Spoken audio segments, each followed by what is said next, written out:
had a conversation in my office about SMS in general, and do you believe that the FAA should have a real SMS system for themselves? Well, thank you for the question, Ranking Member Cantwell. Thank you for the time in your office and the substantive conversation that we had. And thank you sincerely for showing leadership last year coming out to visit us at the Lift Academy. So thank you for all of that. I will tell you that SMS is truly the lifeblood, and I'm sure you know that it was in the Aviation Safety Act that we mandated SMS for all commercial Part 121 carriers. So that became the standard, which I think moved the needle on aviation safety in a significant way. Well, it has to be implemented, and you have a general counsel who definitely shortchanged it in the first Trump administration, and I have a fear he's going to shortchange it in this one. So my point is, you and I talked about there's two different SMS systems within the FAA. Given the accidents that have happened with both the MAX and this, I think it proves that both of those systems aren't really working. Is it just your viewpoint? Is that your viewpoint, that there's something wrong with the SMS that the FAA is using today? If we've had these two horrific accidents, or actually three, if you include both MAX accidents? So I think we are all aligned on this. Something's amiss. Okay. I think we believe that the SMS system at the FAA needs a radical overhaul. I think we can do it. Our arch enemy here is complacency.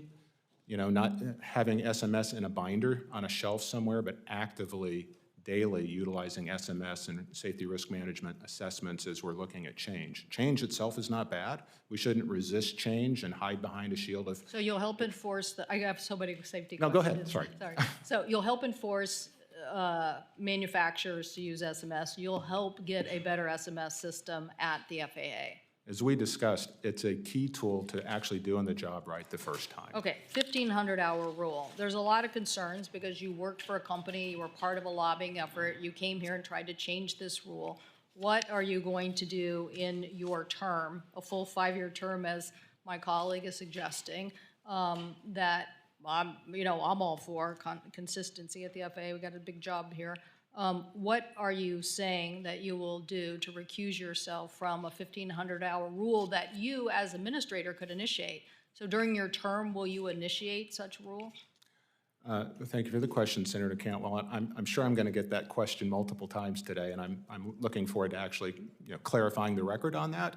But I can tell you the President's vision right now and what we've discussed is the urgent need to modernize the air traffic control system, fix the FAA staffing shortages, and redesign the NAS for emerging technologies and innovation. So that will be my uncompromising focus. I get that, and I appreciate that. But people are going to want to know, families who've lost loved ones because of the safety implementations that have taken place, they want to know whether you're going to lead any effort to change that rule while you're administrator. So you can think about it some more for the record. You can give us a firm written answer, but I think a lot will be depending on that answer. I appreciate that. Because people, you helped fund and lobbied for a change for it. Well, if we have time, I can respond to that now. Yes, but could I ask you something else first, and then we can go go ahead. Back to that? Of course. A very important issue we also discussed in my office is this C-band, high C-band sale that my colleague and others are proposing as part of this bill. And last time we ran into a lot of interference on that. So we have joint studies that say this is a safety issue. What is your view? Well, my view is I'm not informed enough to formulate an opinion. I can tell you from a past experience, we felt very rushed in terms of spectrum sales and rolling out the technology. So I hope we've learned some lessons from the past and will be much more collaborative and coordinated before we simply execute a plan. We need to ensure that the aircraft are operated safely within our nation's airspace systems, especially Class B airspace at congested airports. Well, what's going to happen if this goes into effect? Well, honestly, I don't know where the spectrum bands are, so I can't speak, competently about the issue. I can tell you we had we're a very different concerned. conversation in my office, and you told me that the last interference was a big problem, and you told me that this would be a big problem. So I need consistency because it follows the 1,500-hour thing. You can say now, I'm not going to do 1,500 hours, but if you get in there and then you get pressured and you do 1,500-hour changes, it's a different story. And on this, in my office, you clearly said there were interference issues, it was a mess, and you definitely didn't want to have future altimeter problems. We can't have sale of spectrum and then have altimeter interruptions or problems. We need to work cohesively on test bedding these issues. I couldn't agree more. Okay, so do you have concerns that this is premature to move this without that test bedding? The record is clear. We had significant challenges with the last spectrum rollout.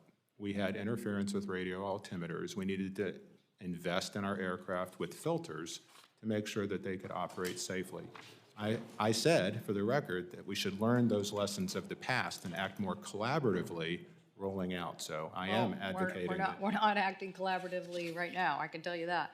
Okay, so I see my time has expired. I do want to clarify, you are for us closing the ADS-B loopholes, right? And moving forward on ADBS in and out. As part of Next Gen, the whole system, you're for moving forward. I am supportive of ADS-B-in and ADS-B-in-like technologies that put more control in the cockpit, alerting our pilots of traffic that's impending in their areas, yes. And that would be including requiring our military operators in airspace to also operate visibly.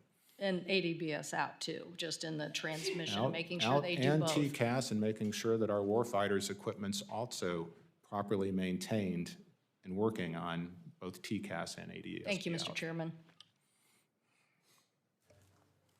I would note, Mr. Bedford, that Senator